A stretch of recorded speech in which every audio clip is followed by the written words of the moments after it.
Yeah, welcome in. Welcome back to another episode of the Format Podcast Live.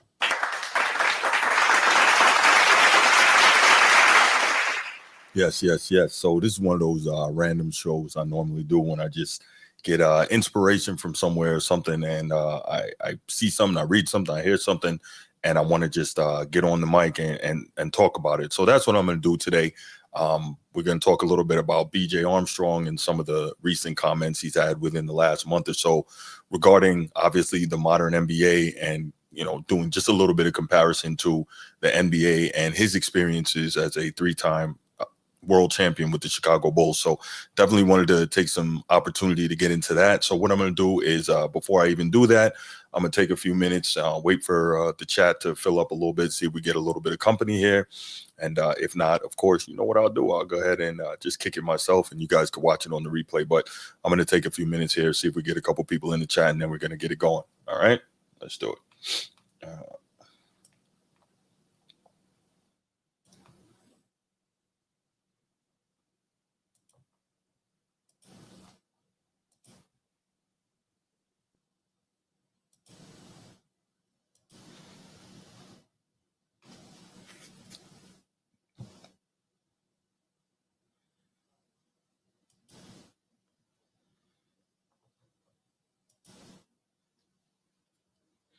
Friday morning, man. I would have thought maybe we'd have a little more people around on YouTube, being the weather is nasty throughout the most of the country, pretty cold, a lot of snow. I don't know if people are in the office, if they're home or what, but yeah, thought I'd get a little more traffic, but you know what? Let's go ahead and we'll get it going. But before we do, you know what time it is. If you're watching here on YouTube, make sure you go ahead, click that subscribe, that like, that notification bell. Make sure you're kept aware anytime we drop new content on the channel. If you want the audio-only version of the podcast, open up your audio podcast platform, hit the search bar, type in The Format Podcast, and we should come right up. If you enjoy the content as you listen, make sure you give us a like, a 5-star review, and drop a comment. All that stuff helps us rise in the algorithm, helps us find more sports fans, helps more sports fans find us. And write it down, put it in your phones, make a note of it. The Format Podcast is live Sunday mornings at 10 a.m. Eastern. And finally, if you're really and truly enjoying the podcast and you want to help the show continue to grow, make sure you go ahead, click that join button, join the channel. We're going to have some exclusive content just for you. All right. So going to just take a couple more minutes here, see if anybody pops up, and then we'll go ahead and get started. Definitely want to get the little spiel out of the way first. That way people get in and we start talking, then we get right to the topic. But I think this is going to be an interesting one. Definitely wanted to, as I said, get on and share this with you guys because I thought it was pretty interesting.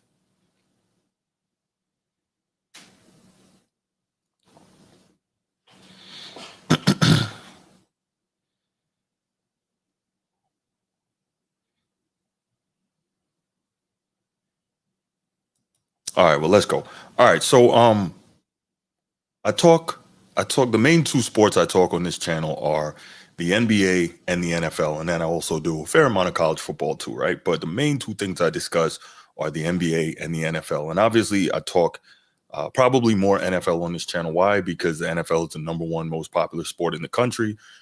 Super popular, and it's a great product overall, even though I'm sure some would argue that the product is not as good as it has been in past generations with all the different things they're trying to do, the way they've changed the rules, a lot like the NBA, to try and boost the offensive production, boost the point scoring, because they, the powers that be think that more points equals more excitement for the fans. Sometimes it does, sometimes it doesn't, right? But they've done everything they could to handcuffs the defensive players, much like the NBA, right? And they just put in, I almost want to say, an over-reliance and over-importance on the quarterback, where, as you can see, even this season, getting back to the run game, some of the teams that run the football the best are some of the best teams in the league. But regardless of any of that, the NFL is still by far the most popular sport in the country, and it's doing its thing, right? So that's why we talk a lot of NFL on this channel. Secondly, the NBA, even though the ratings are down on the social media front, on YouTube, and Facebook, whether it's TikTok, Twitter, Instagram, whatever, the NBA seems to really have, or at least the NBA athletes have seemed to really found a strong hold on social media. And so that's part of the reason we got to talk the NBA as well. But also, I talk the NBA because basketball was a sport that I really and truly loved a lot, growing up and even into my adulthood. And I still, um, I don't love it like I used to, but I still love basketball, right? So basketball was amazing, and it's interesting, right? So a lot of people say, man, you just old head hater. You don't want to appreciate that the game has changed. You don't want to appreciate that the game has evolved. And I understand the game has evolved, but here's the problem with evolution. A lot of times we think that evolution is always for the better. And evolution is more so just a period of change over time, right? That doesn't always mean that it's improvement. It's change, but it doesn't always make a product better, right? And as we've seen, the NBA as a product is not better. And for the most part, the fans are telling you that. The old legends, the players from previous generations, they're telling you that right now. A lot of people might be saying, oh, they some old head haters too. They just don't want to realize and understand that the game is different now. Cool. The game is different now, but a lot of things have changed. And again, not always for the better. And so when it comes to me, and I talk about this stuff, I talk about it constantly, a lot of times in the context of LeBron James and where he ranks in the all-time great discussion, all-time great debate, etc. But a lot of people say, "Oh, you're just a hater." I've been told, you're stuck in the '80s or you're stuck in the '90s or blah blah blah. Okay, cool. But at the end of the day, those are the generations of the NBA that have proved not have proved, but have developed and put out their best generation, their best basketball players, right? The game on the whole was the best product and the players were the best. Now, you get the whole argument of today's players are more skilled, blah, blah, blah. I think I've debunked that more than a few times on this channel. So I'm not really going to go down that rabbit hole, but there's just, it's just a lot, man. It's just a lot. And we're hearing more and more players from previous eras come out and they're saying what I'm saying. Like, listen, the game is not better. The players are not better, but what they have done, they being the powers that be in the NBA, much like the NFL, have changed the rules to proliferate scoring, right? What do I always say? Proliferate offensive production to make it easier. I was debating this topic with somebody yesterday, and I was saying one of the things that happen, if we're real, is that if I'm driving down the road, right, 10 years ago, and the road is bumpy, it got a lot of potholes and so on and so forth, right? I have to be more careful how I drive. That could do more damage to my vehicle, blah, blah, blah, right? Okay, cool. Now, 10 years later, and the road has been smoothed out. It's been repaved. All the potholes have been filled. All the bumps are smoothed out, everything. You're just riding along. Everything's gravy, right? Which vehicle do you think is going to last longer? Which vehicle do you think is going to perform better, right? The one that didn't have to go through all the bumps and bruises and potholes on the road and all the damage, right? Okay, makes sense. So how can I say like the road is better and that the vehicle is better because it's going over a smoother road? You see the analogy I'm making? It's much like the analogy I made with, one guy running in 2 miles and another guy running in 2 miles, but the first guy had to run it uphill. And so the second guy comes and he beats the first guy's time. And they're saying, wow, this second guy is so fast. He's the fastest we've ever seen. Is he really? Or is he working under better conditions that make it more optimal for his success, right? And that's one of the things that I like to talk about all the time. That's one of the things that I bring up constantly. And so, I'd say it's frustrating when I constantly hear like, oh, you're an old head hater. You just don't want to acknowledge today's players, blah, blah, blah. And I'm like, really? Really? I think during that interview that Steph Curry, Kevin Durant, LeBron James did over the summer around the Olympics, I think he wanted to say, Steph Curry said something along the lines, I don't have the exact quote prepared for you. This just came to the top of my head. He said something along the lines of, we're never going to be those bitter old heads that sit around and, complain about the new generation of current players. And I thought that was really interesting that a guy like Steph Curry would say that, because he doesn't normally say those type of inflammatory things. And I was like, that's crazy, and the reason I say that's crazy is because Steph has to know, right? Steph has been around the NBA his entire life. He watched the league when his dad was playing in it. He saw the guys his dad went against. He saw the defense his dad had to deal with. He saw the physicality. He knows what it is, right? But now he's playing in an era where things have been made so much easier for guys like him and the other stars in his generation to do a lot of what they're doing.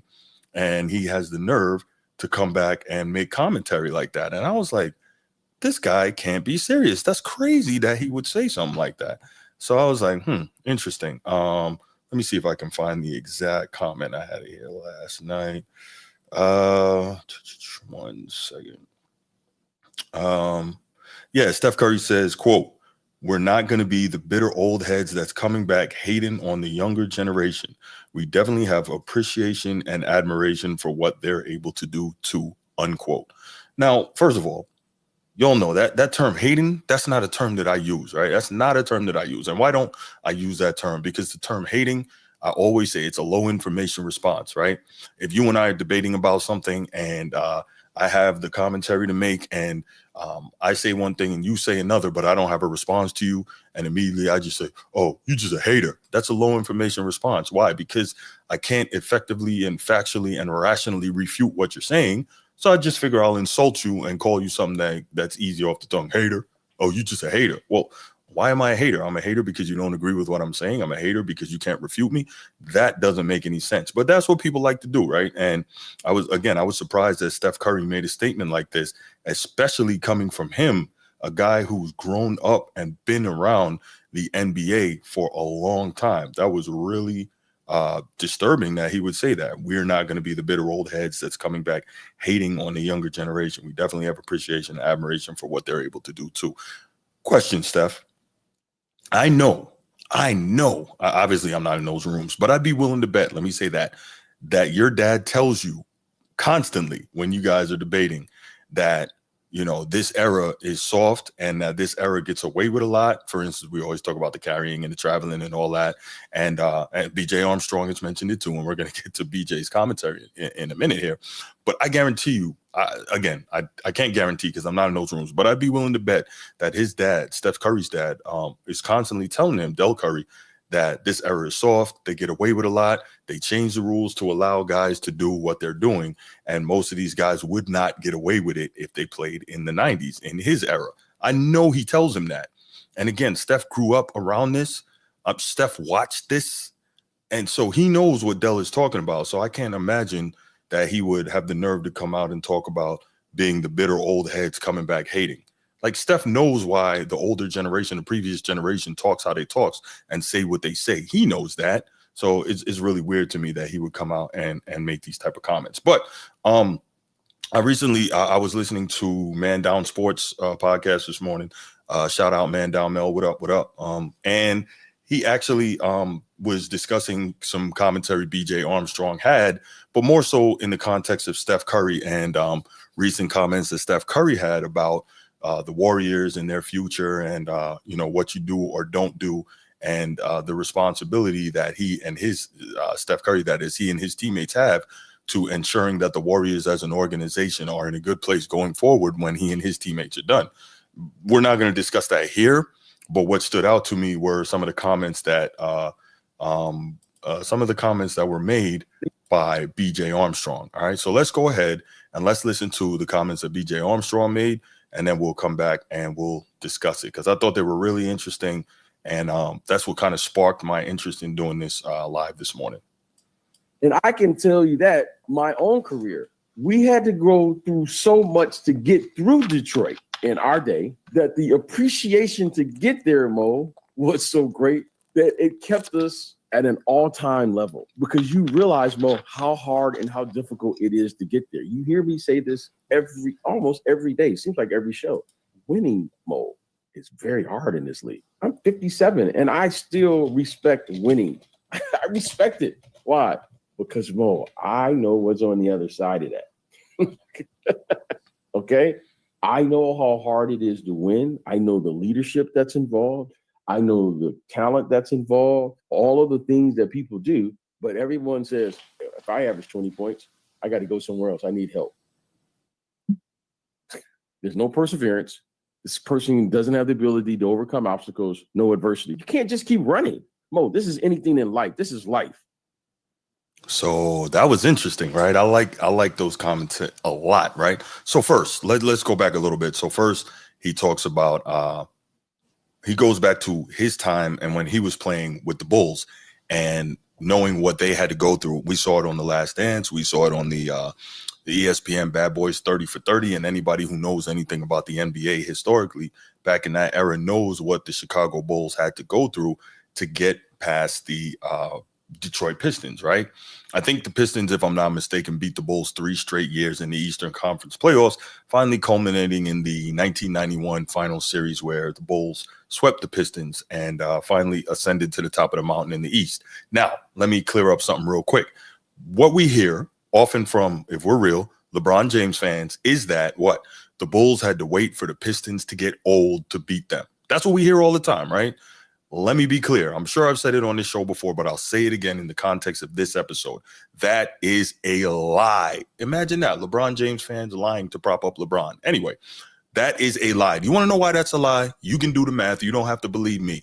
When the Chicago Bulls got past the Detroit Pistons in 1991, the average age of the Pistons, that Pistons team, the average age, I'm going to say this again, when the Chicago Bulls got past the Detroit Pistons in 1991 to go to the NBA Finals and face the Los Angeles Lakers, the average age of that Detroit Pistons team was 29 years old. 29. That's old? 29? That's old? You see what they do? They make up stuff, they lie because they want to push a narrative, and they know that if they don't lie, that the narrative cannot stand. 29 years old. And here's another note, right? James Edwards was on that Piston squad. Dennis Rodman was on that Piston squad. John Sally was on that Piston squad, right? So let's just say, for the sake of argument, that the LeBron people are right, and they say that Michael Jordan and the Bulls had to wait until the Pistons got old to beat them, right? Okay, let's say that's true, even though I just told you it's not true. 29 years of age average. But anyway, let's say it's true, and they're all old. Cool. So then what happens later, like years later, Edwards, Sally, and Rodman all end up playing in Chicago and winning championships with them. Well, if that Pistons team was so old, why would they get those old guys to go over there to Chicago and help them win championships? I don't understand it. You see how that works? You see how that works, LeBron fans? Y'all got to stop lying. You got to stop lying. You know why you got to stop lying? Because people like me and Angry Old Hoops and Scapatag and Uncommon Sense and all the rest of these guys, we do the research. We don't just sit here and talk, right? We don't just sit here and talk because we love the game. We don't love a guy. We love the game. And we're going to come here and we're going to debunk you and we're going to destroy your lies for the entire world to see. So don't lie, guys. Just do your research first. It's pretty bad when you do that. Anyway, moving right along. So, yes. So in 1991, BJ Armstrong talks about getting past the Detroit Pistons. And that was such a big deal because the Bulls Michael Jordan and Scottie Pippen, they didn't run and go somewhere else and say, or they didn't say, hey, I need more help. Bring in another all-star, bring in another superstar. They didn't say any of that. They didn't break up the team and run to go somewhere else to join up with someone else. They didn't do that, right? And before you say there was no free agency, then there was. So guys could have moved around, right? In 1988, Dominique Wilkins could have gone to New York. He could have played with Patrick Ewing. What's my man's name? Isaiah Thomas could have gone to New York and played with Patrick Ewing. Imagine that. But both of those guys said that was Pat's team. We wanted to beat him, not join him, right? Both of those guys said that. Both of those guys are Hall of Famers. All three of them are Hall of Famers, right? But, they could have tried to do the super team thing, but that's not how guys were built back then. Guys weren't cowards, right? Guys were willing to stand in the fire, and they were willing to fight, or they were willing to come up short. That's generally how it went. But anyway, so BJ Armstrong talks about how much it meant to those Bulls teams after losing 3 straight years in the Eastern Conference playoffs to finally defeat the Detroit Pistons, get to the top of the mountain in the East, and of course they went on to their first three-peat, right? It meant something because they knew how hard it was. We always hear in sports, right? Especially in team sports, but I think it's the same in sports, period. Winning is hard. Winning at a high level is hard, right? I mean, that's just what it is. Winning is not an easy thing to do, okay? What up, young disciple? Winning is not an easy thing to do. And we hear guys talk about how hard winning is. And so we hear BJ Armstrong talking about, everything they had to do. For instance, if you go back, you look at, I don't know if it was on Come Fly With Me, but it was definitely on The Last Dance when they're talking about the Breakfast Club that Michael Jordan had with his teammates, getting up early in the morning, getting the weightlifting in, getting stronger, getting better, continuing to fight, build a team, fight. Don't break up the team. Don't run over here. Don't join up with somebody else. Don't bring in other superstars. None of that. Fight. Continue to make that nucleus better. Now, does that mean that no adjustments were made to the roster over that time? Of course not, right? Any any GM who doesn't make adjustments and tinker with the roster is not doing his job. But they knew that, okay, we continue to bring in these little role players here and there, these little pieces. We see Michael Jordan, he's working. This guy's a mercurial talent. He's going to get it over the top. And he did. So he goes on, they win the first three-peat. Cool. All right, so BJ Armstrong is talking about all of that, right? And so he speaks to it. And then he says, in this game now, he's talking about guys coming together. So I'm going to play the quote again, and then we'll get back to the second part of it, right? So the first part I was addressing, again, was BJ Armstrong talking about what it took, how proud they were to get over the mountain, and how much it meant to them. And then we'll go from there with the second part of it. But let's play it back. And I can tell you that my own career, we had to go through so much to get through Detroit in our day that the appreciation to get there, Mo, was so great that it kept us at an all-time level, because you realize, Mo, how hard and how difficult it is to get there. You hear me say this almost every day. Seems like every show. Winning, Mo, is very hard in this league. I'm 57 and I still respect winning. I respect it. Why? Because, Mo, I know what's on the other side of that. Okay? I know how hard it is to win. I know the leadership that's involved. I know the talent that's involved, all of the things that people do. But everyone says, if I average 20 points, I got to go somewhere else. I need help. There's no perseverance. This person doesn't have the ability to overcome obstacles, no adversity. You can't just keep running. Mo, this is anything in life. This is life. All right, so we heard him say it again. So real quick, young disciple, Barkley didn't try to team up with Portland. Barkley requested a trade out of the Sixers. He requested a trade. Secondly, guys could form super teams, but they just didn't because they weren't wired that way, right? Because there was free agency back then. So if somebody had the money to sign you, you could go elsewhere, right? But guys, they didn't generally do that, right? And I know what you're probably going to say next. Well, that's a lie too, because Barkley tried to go form a super team with Olajuwon and Pippen. Well, that's also not true, because that's actually in Olajuwon's book and it's in Charles Barkley's book, both of which I've read and listened to. And Charles Barkley didn't even know he was getting traded to Houston. He was planning on, finishing his career in Phoenix. He had no idea he was getting traded to Houston. So there's that. But he didn't try to team up with Portland. He asked to be traded, and a Portland trade didn't happen, right? So he ends up with the Suns. So it's not that guys couldn't form super teams. It's that guys were wired differently. They weren't on that, running and trying to. That's not how they were made. But anyway, yes. So we heard the second part of the clip when it comes to when it comes to the modern NBA. And what I love is when BJ Armstrong, he mentions no real perseverance. Why is he talking about perseverance? We know why he's talking about perseverance. Now, we can put that on one guy in particular, but there's some other guys too. We could put that mainly on LeBron James, right? The guy who many believe is the greatest player of all time. The guy the guy that some people believe is the second greatest player of all time. The guy that many people believe is a top 5 player of all time. I happen to not believe he's any of those, but that's not the point of this discussion today. The point is, when it comes to it, LeBron was the guy that clearly made teaming up and super teams in this era. He made it much more acceptable, right? Correction, player-generated super teams, because I know the next thing is going to be, well, the Celtics did it first, and I don't know how many times we have to discuss this.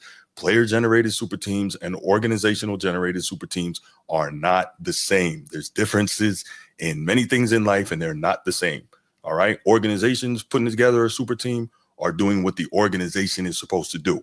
Players putting together a super team are skirting competition because they don't want to beat the other guy. They want to make their road easier. That's just what it is. It doesn't matter how people feel about it. That's just what it is. And that's obvious if you look at it. But anyway, LeBron was the first guy to kind of make that popular, right? So LeBron was the first guy to make that popular in the modern era of basketball, right? Obviously, we know the decision, 2010, blah, blah, blah, right? So when you talk about it, you say, okay, he's mentioning that here, no perseverance, right? And we can also bring up Kevin Durant. He's another one, right? Loses to Steph and Golden State, and he decides to go there. Steph is another one. loses to LeBron and his team in the finals. And he says, okay, hold my beer. We're going to go get Kevin Durant, right? Which I don't have a whole lot of respect for that move either. I don't have a lot of respect for Steph.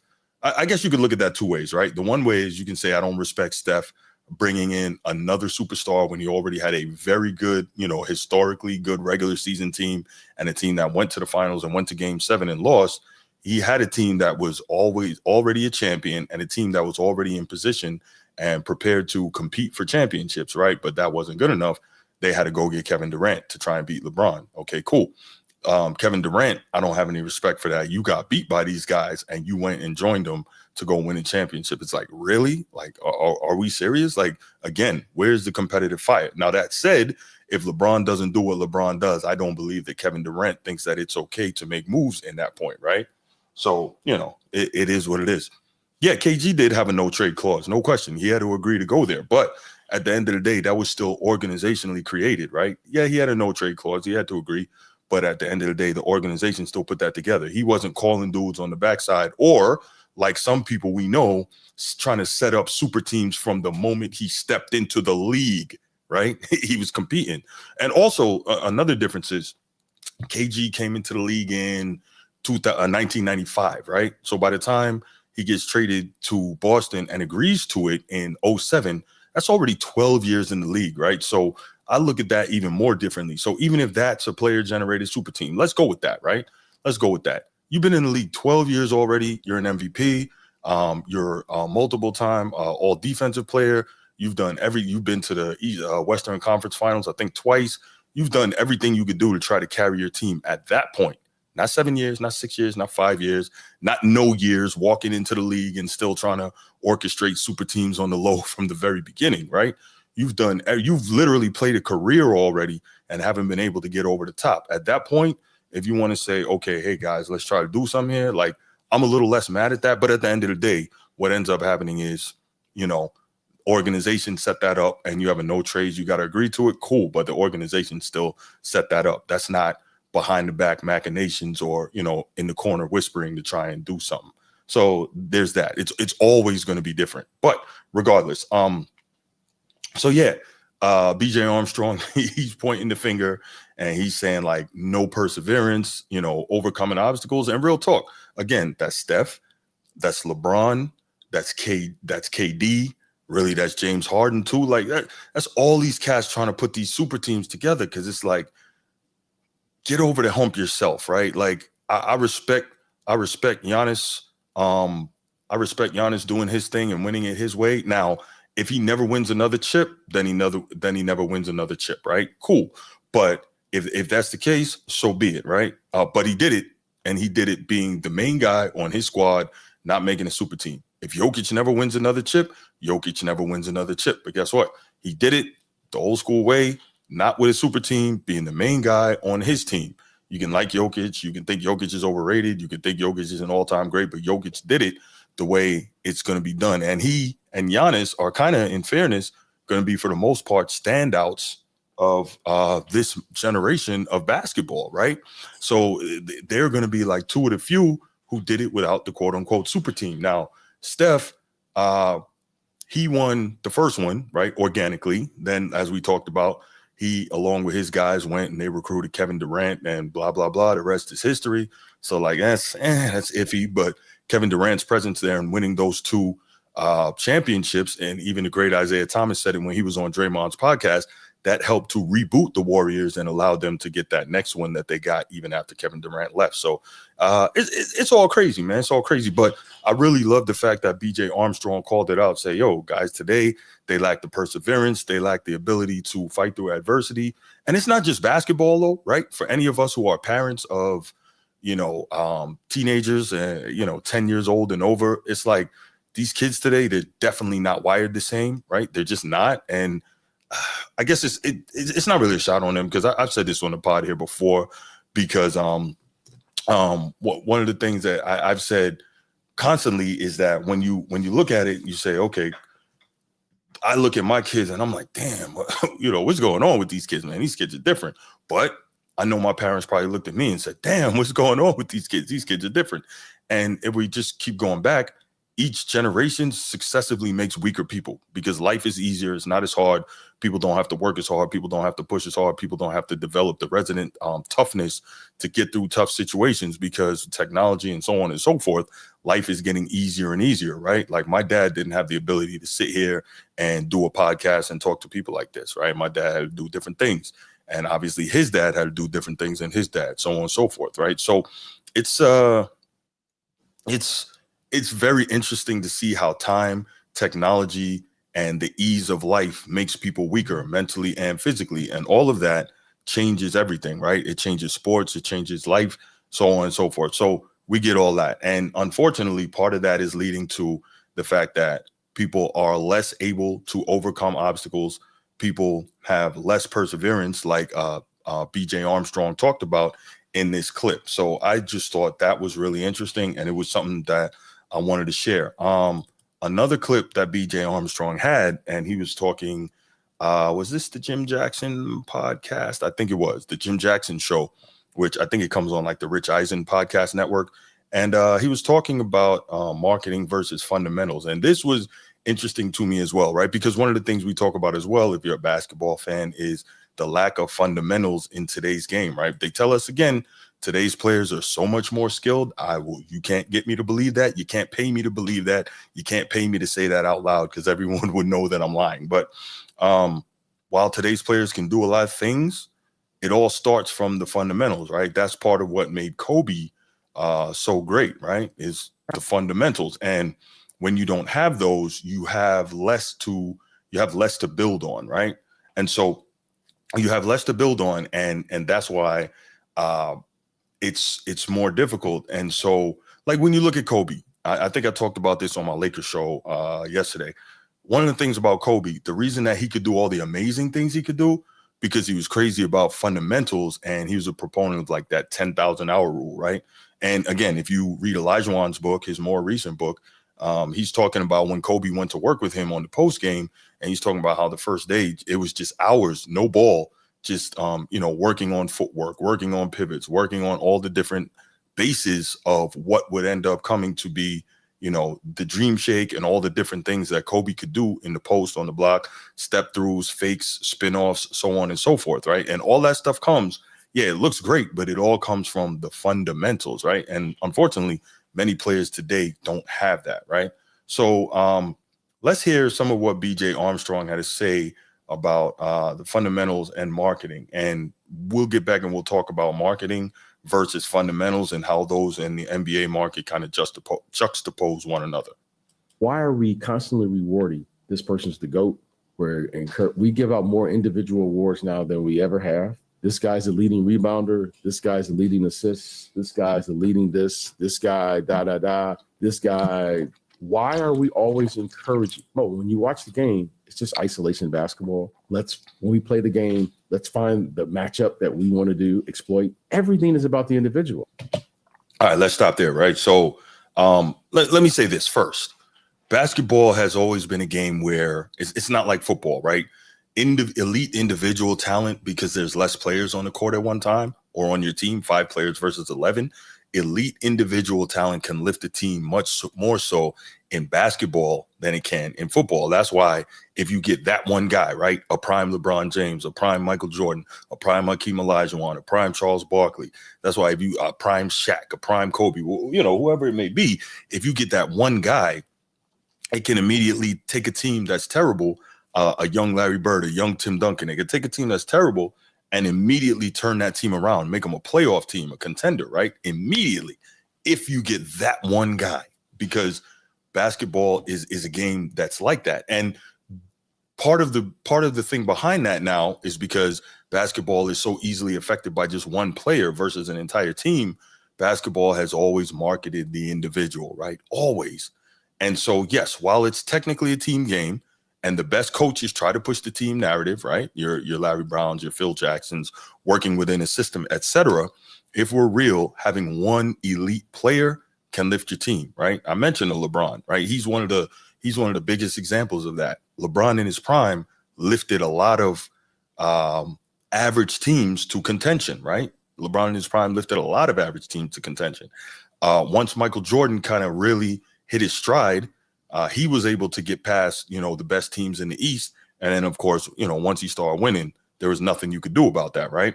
So that's just how basketball works. And as such, basketball easily markets the individual, right? So I know BJ Armstrong knows that. So it's kind of weird to me that he would ask the question, why are we marketing the individual? And we're giving more individual awards than ever. I don't think we're giving more individual awards than ever. I think the assist leader has always been an award, because I remember reading about Wilt Chamberlain being offended that somebody said, that he was a Chuck. And so he turned around and led the league in assists, i.e. to show there's nothing in basketball that I can't do if I don't want to. The rebounds has always been counted. That's always been a statistic that was individually awarded. Scoring, of course. Later, I think, was it the 73 season is when steals and blocks became official statistics. So all these things have always been counted and always have been awarded. So I can't agree with BJ on this one. I'm not sure why he's kind of pushing back on the individual awards for players. Defensive player of the year has been around for a long time. MVP's been around for a long time. Finals MVP's been around for a long time. So basketball has always been a sport that really marketed the individual, right? Even in football, which is the American football, the ultimate team game, there's still a lot of individual awards. So you have to find a way in a sport that technically is supposed to be all about team. You have to also find a way to honor and respect and lift up the standout individual players, especially in a game like basketball where, one guy can make all the difference in the world, right? So I don't really agree with BJ on that one. Let's keep going. Mo, we all know that this is a team sport. We're sending, in my opinion now, this is my opinion, mixed signals to our youth, because these young people aren't developed enough in the game of basketball. Remember now, Mo, one of the key components of the NBA, which is a new revelation, is development. All right. So Ija Morris says, I think BJ was saying we're putting more weight and importance on individual stats and awards over winning today. That I can agree with. Okay, that I can agree with. Yeah, cool. It just threw me off, I guess, maybe the way he worded it. But yes, I agree that we're definitely putting more weight on importance of individual stats and awards. Absolutely. I don't know that I've ever seen, and again, I've been watching the NBA since the late 80s. I've never seen the league so much more stat focused than it is today. It's crazy. And I think that's why so many players are more stat focused and less concerned with winning, right? Even though if you've been around and you're old enough to know, a lot of these stats are inflated, and that's not a good look. So, I mean, it is what it is. But here BJ gets into the point of the NBA is now big on development, right? But the reason the NBA is bigger on development now, which seemingly they're failing at, the reason why is because back in the day, guys used to stay in college longer, so they were getting more development from their college coaches and their college systems, right? But now, if you're a half-decent player, you're not staying in college any extended amount of time, right? Kenny Smith talked about that on Mark Jackson's podcast, right? If you tried to leave early, yeah, Ija Morris says, yeah, that's a good point. That's true. Great point. LeBron has successfully changed the narrative to stats due to his inability to win conventionally. Yeah. And realistically, I don't even think it's his inability to win conventionally, although I know what you mean by that. I think he's changed the narrative to stats because he knows as a player, he can never catch Jordan. He can never catch Kobe. And there's probably a couple others as a player he can't catch, right? But if he, as I always like to say, if he creates the paper man, right? Okay, as a player, statistically, awards, and you put it all together, he's going to roll it into one and say, hey, I'm the GOAT because I had the best career, right? And so I think that's what he's trying to do. That's why stats are so important to him. And also because he knows that today's quote unquote basketball fan and today's mainstream basketball media seems to value stats so much, right? So he can continue to put the stats out there and try to put the records out of reach and say, hey, I'm the GOAT because of this. And I think that's right. So good point, Ija Morris. Yeah, where was I? I was saying, I forgot. Let's see. Let's go back real quick to this clip. I lost my train of thought. Yeah. Oh, they were talking about development, right? So Kenny Smith was saying on Mark Jackson's podcast that back in the day, if you came out of school early, people were looking at you like you was broke and you were poor. So you had to declare for, was that hardship to leave school early. instead of staying there, developing yourself, being a college guy, being a graduate, playing ball, so on and so forth, right? And so that's kind of what you get. And now, if you're a good player, what happens is after your if you're a really good player, after your first year, people are expecting you to come out, and scouts almost look at you like it's a knock on you, and it's a bad thing if you stay later and you spend 3 or 4 seasons in college, which is that's absolutely crazy, but it is it is what it is, right? Instead of you getting an older, more physically, more mentally, more emotionally mature person, and a guy whose skills are more developed, and a guy who understands basketball better because you've been in the system and you've been coached all this time, it's looked at as a knock, saying, well, if he was so good, why didn't he come out earlier? But somehow what they're not realizing is all this, younger and younger league, it's damaging the NBA product because these guys don't know how to play as well. These young people are coming into our league underdeveloped. We're sending them mixed signals. On one hand, everyone has to be a shooter. How? Wait a minute, Mo. I know people in the Hall of Fame that couldn't shoot at all. Mo, they didn't just become the best player on their team. They're in the Hall of Fame and couldn't shoot. Who is getting an award, Mo, for setting the screen? But someone's got to do it. Everyone's in the gym shooting step backs, double step backs. Everyone's working on their handle. Everyone is getting up 5,000 shots a day. Wait a minute, Mo, someone's got to pass the ball. Someone has to pass it. Mo, everyone can't shoot. There's only one ball.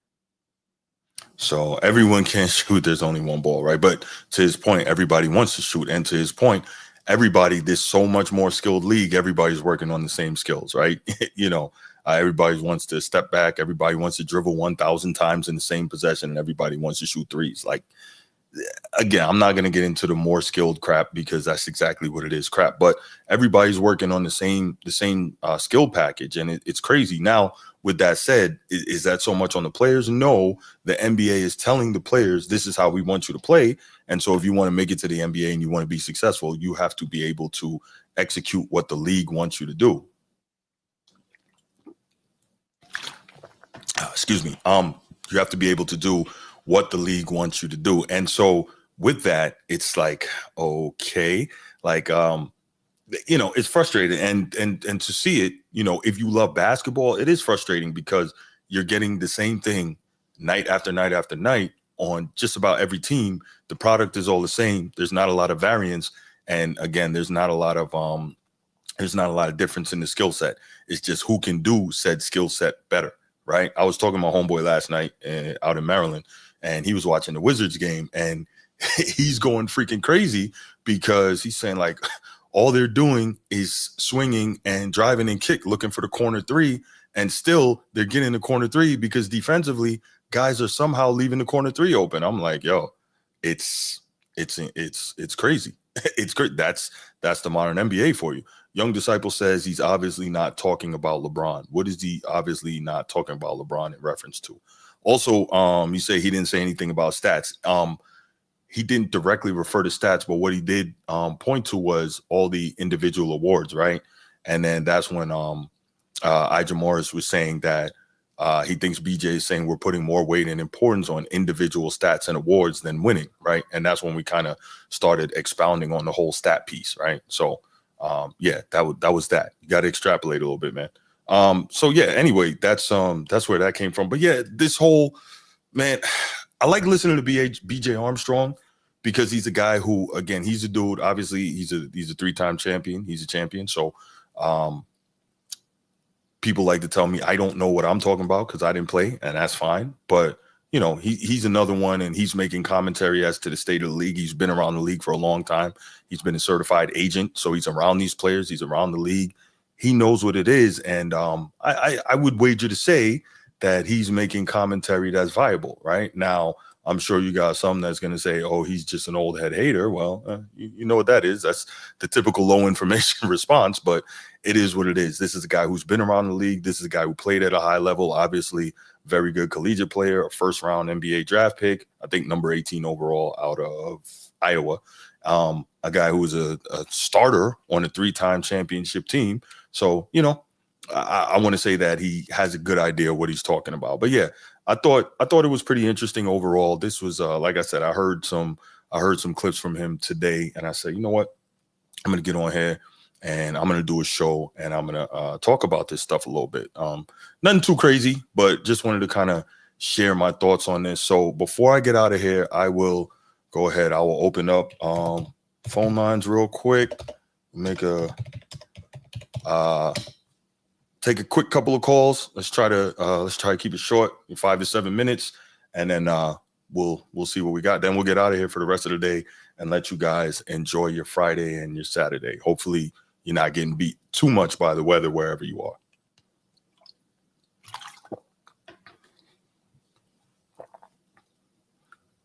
So side news on that weather piece, I live in Florida and I saw that, what is it? I live in Jacksonville, Florida. We may actually get a couple of snow flurries next week. That should be interesting. We'll see that.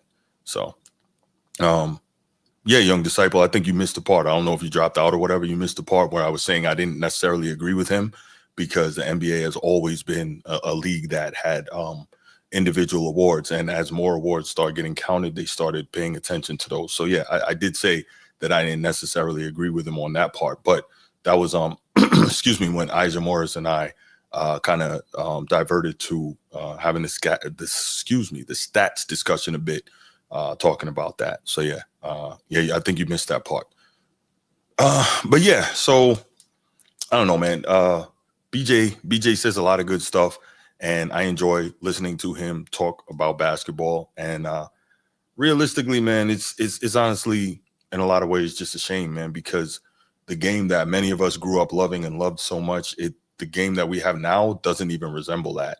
And when you make commentary to that effect, you know, you get labeled, but it is what it is. You know what I'm saying? It's like, it's kind of like when Charles Barkley talks about the modern NBA and then JJ Redick has something to say about it. It's like, come on, man, we know this is your era. We get it, but step back. Sometimes you got to step back from your own stuff and you have to try to look at it with a fresh set of eyes, right? Like step outside yourself and look at it and try to identify why people might be saying what they're saying, right? And we get it, JJ. You played in this era. This is your era. Now you coaching it. These are your players, but you have to be able to look and see, okay, why is Charles Barkley and Shaq and Kenny Smith, why are these guys so critical of the product that's on the floor right now? There has to be a reason. They can't just be quote unquote old head haters. There has to be a reason why they are as critical as they are of the current product. But all right, looks like we're not going to get any calls on that. I'm going to let y'all get out of here. This was a quick one today. I appreciate everybody who tuned in. If you haven't already, please go ahead, click that like, that subscribe, that notification bell. Appreciate you. And if you enjoy the content, don't hesitate. Join the channel, man. Join the channel. Just dropped my first members only show last night and look forward to being able to do that. So, hold on. Before we get out of here, here's a call. Hold on. B, what up? What up? Who pissed you off this morning, Brucey? Nobody pissed me off, man. By the way, why you always wait till right before I'm about to click that button, then you call, man? But I appreciate your call, though. What you got?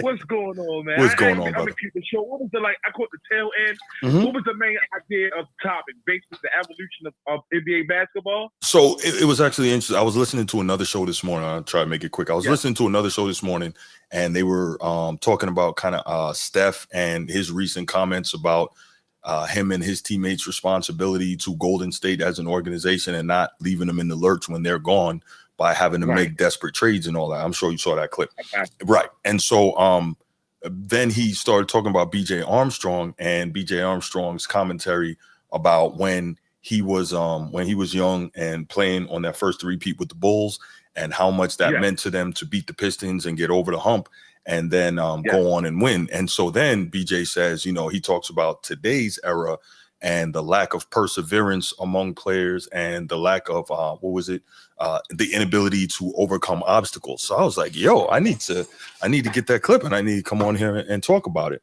So it was that. And then he also was kind of discussing modern athletes and marketing versus fundamentals. So then I just had a little bit of talk about that. I got what he said. Marketing versus fundamentals. Mm-hmm. The game is all about the market nowadays. It's all about branding. It's not about ball. Yeah, you're right. It's a money thing right now. It's the evolution of basketball. That's a fact. It's business.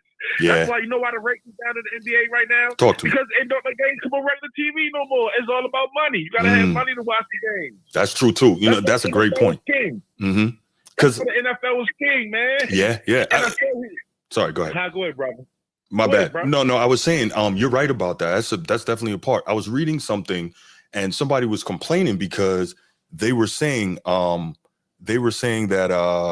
what is it that that they had NBA League Pass, and in some cases you have NBA League Pass and still can't see the game in whatever area because it's blacked out. And I'm like, wait, what? Like you paying to be able to see every game and you still can't see them? That's a horrible, horrible freaking product, right? So go ahead, bro. I'm sorry. No, you're good. Go ahead, man. That's why the NBA is suffering. And NFL, bang. NFL playoffs. I'm pretty sure the NBA ain't got a chance this weekend while the NFL is on. Y'all is dead. Y'all might as well. Yeah, they finished. The rate is going to really suck this weekend. Yeah, no doubt. The evolution of basketball. You got LeBron fake staging little girls crying on the sideline, and after the game, he go take pictures with her. Like, what the hell was that? I peeped that, boy. That's why you see that? The little girl, listen, at the beginning of the game, the little girl start crying because she's seeing LeBron. LeBron didn't even look her way. Right. He acted like he didn't see the girl. But at the end of the game, he takes a picture with her and her mother. Right. Like, now, he still could have. I'm not mad that he took the picture with her and her mother, but imagine how happy she would have been if he'd have looked over and pointed and smiled at her. You know what I'm saying? The first time. Right. Somebody must relay the message to him throughout the game. Like, Yeah, it could be. It was a publicity. It was a plan. So you know what, Bruce? You would be proud of me, man. I ain't even mentioned that this whole show. I didn't bring that up. I want to give him the benefit of the doubt that he just wasn't aware, and when he found out, he tried to do something nice for her. I really do. I want to give him the benefit of the doubt for that. It just seemed like the NBA, man, just. Yeah. Oh, man. yeah. I feel I would say this, like we always discuss, that the NBA gets better in the playoffs. Yes, no question. It's way better. We got to give it that. But goddamn, the regular season product, they need to at least cut the games in half. Y'all gonna make it more thicker. Make it more. Well, anyway, yeah. BJ Armstrong always has great points. Yeah, it's the evolution of the game. That's why games they make you pay. You got to pay to watch the game. Yeah, that is kind of crazy. I'm like, wow. Yes, and people don't want to give everybody trying to join up. Super teams, man. But you always blame LeBron for it, but he's part of it. I'll give you that.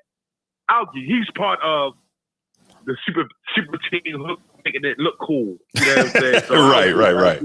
Yeah. Even though I truly believe secretly the Boston start, there was some discussion. I think Boston they didn't, but when LeBron did the old big going to Miami fiasco, ESPN, the announcement, and you made it a big event at the Boys and Girls Club. Oh my God, man! So you know what I gotta say about that though, Bruce?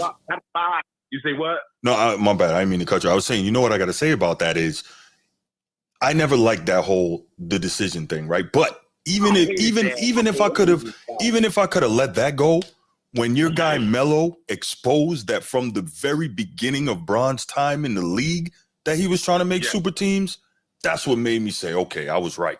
So even if I'd have said, okay, let me try to work through the decision. Okay, let's get past that. All right, he did it. It's over. He still won 2 championships. Blah blah whatever.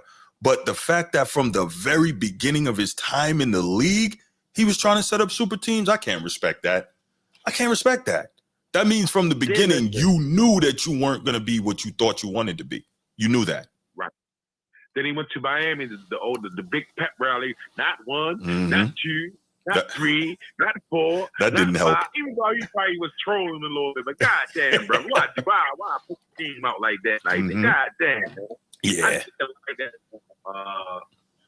Yeah, man. So I caught the tail end of what you was talking about. I know LeBron was in the fear of your speed, but actually, I think I might have mentioned the dude like once, maybe. Like I tried not to really, focus on that. I was just giving my thoughts on what BJ had to say. I wasn't really trying to, go in on LeBron like that. Well, I'll say this: the only way to the basketball starts at home, though, brother. You know what I'm saying? Come on now, starts in the backyard and on the basketball court. But the AAU programs have destroyed it too. Everything is a brand now, bro. Correct. The love of the game is not what it once was. Nah, man, because once money gets involved, it's hard to keep the love. And of course, we want to see guys get paid, right? We want to see that. There's an opportunity for some guys to make it out of tough spots. And it's also an opportunity, guys who are putting a tremendous amount of work into getting to that position, they should be compensated, right? And the league is making a ton of money, so these guys should be, and I get all that. It's hard when the money is so big for guys to still love it for the sake of loving it versus loving it for what it can do. Yeah, the kids all the goddamn time. I want to do step back threes, and the game is just, the teaching of the game is not what it once was. Yes. It's just a big cash grab right now as a business, and that's why they're suffering. And shit, keep how it's going. I ain't gonna say it ain't gonna go down that far. Don't be surprised if the NBA get the bump. Man, you know what? I hope that doesn't happen. I really do. I really do hope that does not happen. This is what I'm saying. But because I don't want to see that, because we all love basketball. We just want to have a better product in the game that we love so much. I think you can agree with me on that. And the one thing about NFL, before I get on NFL, the NBA don't have no storylines like the NBA got, and the NFL got. NFL got storylines that's intriguing. Is the Houston got a chance to knock off Patrick Mahomes? Is Lamar Lamar is boom or bust this year? His legacy on the line. There's so much build up to the NFL. We don't have that same enthusiasm towards the NBA. There's no storyline. Yeah, it's definitely weird, man. I don't know. Quick side note, man. I got a topic for the weekend show, man. Dan Lebitard says he can make a GOAT case for Jokic. I can't wait to attack that one. I can't wait. But man. Oh man, go ahead. He not GOAT for GOAT center or GOAT period all time. All time. Like better than Jordan, better than LeBron. I agree. But we'll talk about it. I know you're gonna be there. We'll talk about it, man. I catch up with you, man. I had to call in and mess with you. All right, brother. You're an old, stubborn, grumpy old man. Man, you want everything to go back to 90s rules. I feel you, brother. I feel you. Me too. I miss it too, man. I miss it too. The regular season, in the playoffs was thick. Yeah, man. But I got you, brother. All right, man. Thank you for the call, Bruce. I appreciate you, man. All right, bro. Yo. Let's see. Kenneth Wright. I don't know if you were trying to call in, man. Give me a shout. We're right here. My God, be more Bruce, man. Always with the good calls, man. I appreciate that, cat. But yeah, man, it's definitely interesting. But all right, well, it looks like we don't have any more calls coming in, and that's fine. But listen, for all of you who are here, thank you for joining the stream. Thank you for your comments in the chat. I appreciate y'all. Make sure you hit that like, subscribe, notification bell, and join the channel if you're so interested. Y'all have a good one. Next show should be Sunday morning. Who knows if we might do something before that, but be safe. If you stuck in a lot of snow, man, stay warm. Enjoy the snow. Go out, throw some snowballs with your kids, or throw some snowballs at your boys, or whoever. Have some fun, but don't hurt yourself shoveling snow. Apparently, a lot of people have heart attacks every year shoveling snow. So, but yeah, do the best you can. Stay safe. If you out there in the California area, be careful with the wildfires and all that. And prayers up. Hopefully, you didn't lose anything or anyone. All right, we out. Peace.